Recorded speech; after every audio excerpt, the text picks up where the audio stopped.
दोस्तों आज हम अदानी विल्मा लिमिटेड और अदानी पावर को डिस्कस करने वाले, साथ में पूरे अदानी ग्रुप को भी डिस्कस करेंगे। यहाँ पे आप देख सकते हो कि हिंडनबर्ग की एक रिपोर्ट के बाद में अदानी ग्रुप को बहुत भारी नुकसान हुआ, लेकिन वही हिंडनबर्ग अब की बार फंस चुका है। यानी हिंडनबर्ग ने जहाँ पे जैक डॉर्सी की कंपनी ब्लॉकिंग के ऊपर जो एलिगेशन लगाया, उसके बाद में जो गिरावट हुई थी, वहाँ पे एक ज़बरदस्त बाउंस बैक आ गया और ऐसे में हिंडनबर्ग को लगा है बहुत बड़ा झटका। तो हर बार किसी की बात सच साबित नहीं होती है और कई बार उसको खुद को मुंह की खानी पड़ती है, और यहाँ पे ये साबित भी हुआ है। तो पूरे मामले को अच्छे से हम समझेंगे। दूसरी तरफ अगर आप देखें तो अदानी ग्रुप के लिए इस समय सबसे बड़ी प्रॉब्लम है कि किस तरह से फंड रेज किया जाए, और ऐसे में यूको बैंक की तरफ से बहुत बड़ी गुड न्यूज निकल के आ रही है। इससे पहले बैंक ऑफ बड़ौदा ने भी पॉजिटिव सिग्नल दिए। तो क्या आने वाले समय में अदानी ग्रुप को जो कर्ज चाहिए वो मिल जाएगा? दूसरी तरफ देखें तो ब्लैक रॉक और ब्लैक स्टोन जैसे बड़े इन्वेस्टर भी इस समय अदानी ग्रुप के साथ में बातचीत करें, फंड रेज की जा सकती है, उनके माध्यम से अदानी ग्रुप की तरफ से बॉन्ड्स जारी किए जा सकते हैं। तो बहुत सारी बातें जिनको हम एक एक करके डिस्कस करेंगे, लेकिन आज बहुत बड़ी गिरावट हुई और इस गिरावट के पीछे वजह है सेबी की तरफ से 3 कंपनियों की जांच का मामला, और इस मामले ने पूरा गणित बिगाड़ दिया और आज ज़बरदस्त लॉस हुआ है अदानी ग्रुप को। तो यहाँ पे कितना लॉस हुआ और कौन सी कंपनी ने कितना लॉस करवाया, इन सारी बातों को समझेंगे और आगे की क्या संभावना बन सकती है वो जानने की कोशिश करेंगे। कुछ बड़ी अपडेट है जिनको हम एक एक करके डिस्कस भी करेंगे। सबसे पहले अदानी विल्मा लिमिटेड की बात करें तो आज 396 पर क्लोजिंग रही, 2.38% की गिरावट के साथ में। अच्छी बात ये रही कि लोअर सर्किट तो नहीं लगा। अब अदानी विल्मा लिमिटेड का Q4 का रिजल्ट भी हमारे सामने आने वाला है। अगर हम बात करें Q3 तो बहुत ही शानदार रिजल्ट रहा था। आप देख सकते हो इनका रेवेन्यू 15.44 थाउजेंड के बीच के आसपास रहा था, जहाँ पे 7.37% की ईयर ऑन बेसिस पे बढ़त देखने को मिली थी। नेट इनकम की बात करें तो 246.16 करोड़ रुपीज़ के आसपास रही थी, जहाँ पे 16.44% की ईयर ऑन बेसिस पे शानदार बढ़त भी देखने को मिली थी। और नेट प्रॉफिट मार्जिन की बात करें तो 1.59% के आसपास रहा था, जहाँ पे 8.16% की ईयर ऑन बेसिस पे बढ़ोतरी देखने को मिली। तो बहुत ही बेहतर रहा रिजल्ट, और आशा करते हैं कि Q4 भी अच्छा होगा तो फिर तेज़ी का माहौल जरूर बनेगा। अदानी पावर की बात करें तो 190 पर क्लोजिंग थी, 0.78% की गिरावट के साथ में। तो अच्छी बात है कि गिरावट कोई बड़ी नहीं है, 1% से भी नीचे की गिरावट थी। यानी जैसे ही माहौल पॉजिटिव बनेगा स्टॉक फिर दौड़ेगा। अगर हम बात करें Q3 की, क्योंकि Q4 अब आने वाला है हमारे सामने, अप्रैल महीना शुरू हो चुका है, तो रेवेन्यू 7.76 थाउजेंड को बीच के आसपास रहा था, जहाँ पे 44.83% की ईयर ऑन बेसिस पे शानदार बढ़ोतरी देखने को मिली।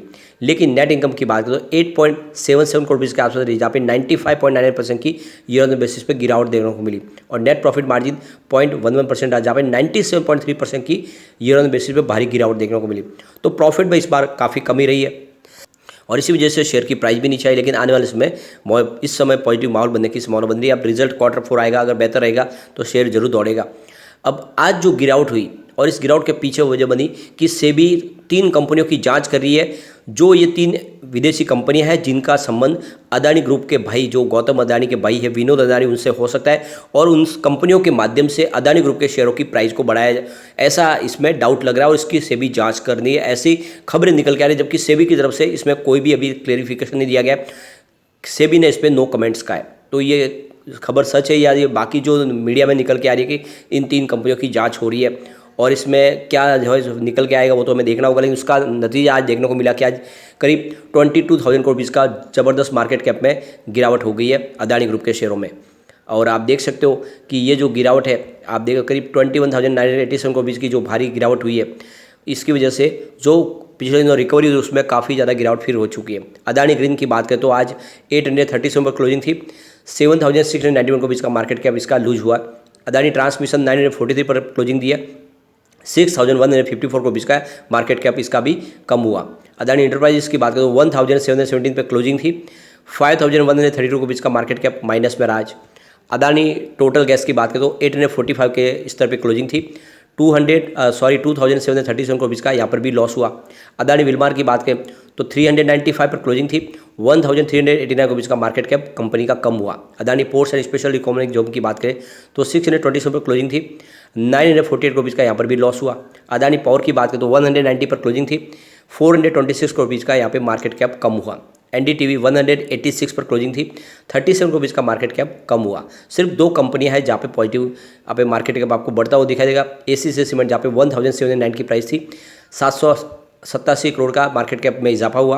और अंबुजा सीमेंट 374 पर क्लोजिंग थी, 1,714 करोड़ का मार्केट कैप बढ़ा। लेकिन ओवरऑल देखें तो 21,987 करोड़ का भारी नुकसान हुआ आज।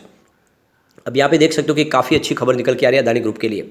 यूको बैंक की तरफ से उनके एमडी और सीईओ का कहना है कि हमें अदानी ग्रुप को कर्ज देने में कोई दिक्कत नहीं है, बशर्ते कि उनका प्रोजेक्ट काफ़ी मजबूत हो और कमर्शियल तौर पर उसमें कोई कमी नहीं हो तो हम उसमें बिल्कुल कर्ज देंगे।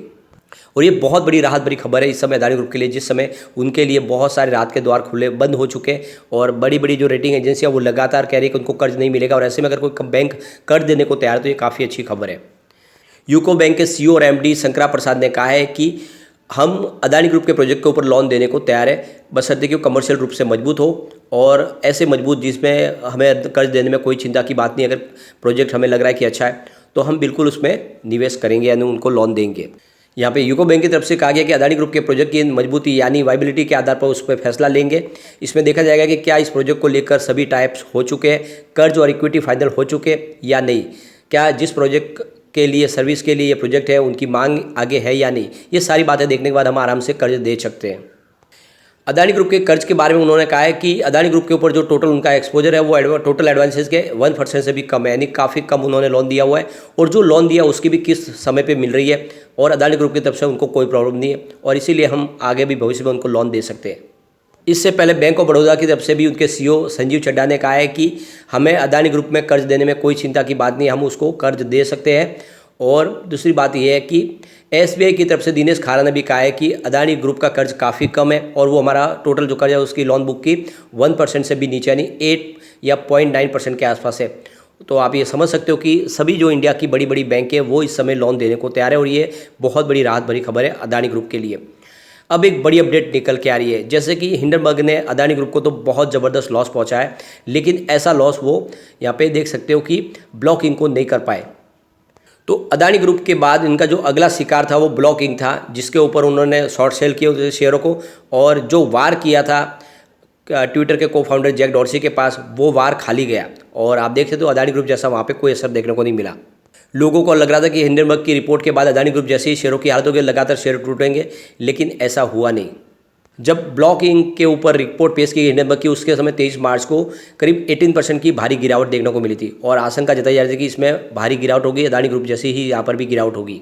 लेकिन पिछले 5 दिन में देखें तो शेयर फिर से रॉकेट की गति से भागना शुरू हो चुके हैं और इस अवधि में देखें तो 9.70% की वृद्धि देखने को मिल रही है। और आप देख सकते हो कि स्टॉक इस समय देखें तो $68.65 के आसपास कारोबार करता हुआ दिखाई दे रहा है। जो बीते 23 मार्च को हिंडनबर्ग की रिपोर्ट जब पेश की गई उस समय देखें तो उस लेवल के हिसाब से आ चुका है। 23 मार्च को इसकी कीमत $61.88 के आसपास थी, जो रिपोर्ट के तुरंत बाद 24 मार्च को $60.68 प्रति के प्राइस के आसपास गया था। लेकिन 25 मार्च को जैक डॉर्सी ने फिर से रिकवरी शुरू हो गई और ये 27 मार्च को $64.40 तक पहुँच गए और इसके बाद 30 मार्च को $68 तक पहुँच गए। तो ये आप देख सकते हो कि ये कोई लॉस हो नहीं पाया, यानी यहाँ पे हिंडनबर्ग फंस गया है और अगर उसने यहाँ पे शॉर्ट सेल किए होंगे तो उसको नुकसान भुगतना पड़ेगा, क्योंकि उसको लग रहा था कि यहाँ पर भी 70-80% की गिरावट होगी, उसका फ़ायदा उठाया जाएगा। तो बिल्कुल ऐसा हुआ नहीं। तो हर बार ऐसा नहीं होता है और आप समझ सकते हो कि जिस तरह से जैक डॉर्सी ने इस बात को सीरियसली नहीं लिया और वहाँ के इन्वेस्टरों ने भी नहीं लिया, हमें भी ये ध्यान रखना चाहिए कि अदानी ग्रुप के ऊपर जो रिपोर्ट दी गई है वो उसके खुद के फायदे के लिए थी और इसमें कुछ भी तथ्य नहीं थे और ये बात साबित हुई है। तो यहाँ पर भी आने वाले समय फिर से एक पॉजिटिव माहौल जरूर बनेगा। तो कुल मिला के देख सकते हो कि हिंडनबर्ग को लगा है बहुत बड़ा झटका और अदानी ग्रुप के लिए सबसे अच्छी राहत भरी खबर है कि इंडिया के बैंक उनको कर्ज देने को तैयार है। इसके अलावा जो उन्होंने रोड शोज किए यूएस में उसका फ़ायदा देखने को मिल रहा है। ब्लैक रॉक और ब्लैक स्टोन जैसे बड़े इन्वेस्टर जो इनको निवेश देने को तैयार है और उनकी बातचीत पॉजिटिव तरीके से चल रही है और जल्दी बॉन्ड्स जारी किए जा सकते 10 से 20 साल के टेन्योर के लिए और ऐसे में जो अपना पुराना कर्ज वो चुका पाएंगे और फिर से एक नई तेजी के साथ में आगे बढ़ पाएंगे। तो काफ़ी अच्छी खबरें हैं, जो भले ही आज सेबी की खबर की वजह से यहाँ पर गिरावट हुई, लेकिन कल बाजार में फिर से रिकवरी शुरू हो सकती है। लेकिन आप देख सकते हो कल तो वैसे हॉलीडे है तो ये हमें इसका जो इफेक्ट है वो परसों देखने को मिलेगा, तो उसके लिए हमें परसों का वेट करना होगा। लेकिन फ्रेंड, कोई भी इन्वेस्टमेंट करने से पहले अपने फाइनेंशियल एडवाइजर से बारे ले ले या अपना खुद का रिसर्च करें, क्योंकि मैंने वीडियो आपके एजुकेशनल पर्पज के लिए ही बनाया। वीडियो पसंद आए तो लाइक शेयर जरूर कीजिए और चैनल को सब्सक्राइब कर दीजिए। Thank you friend.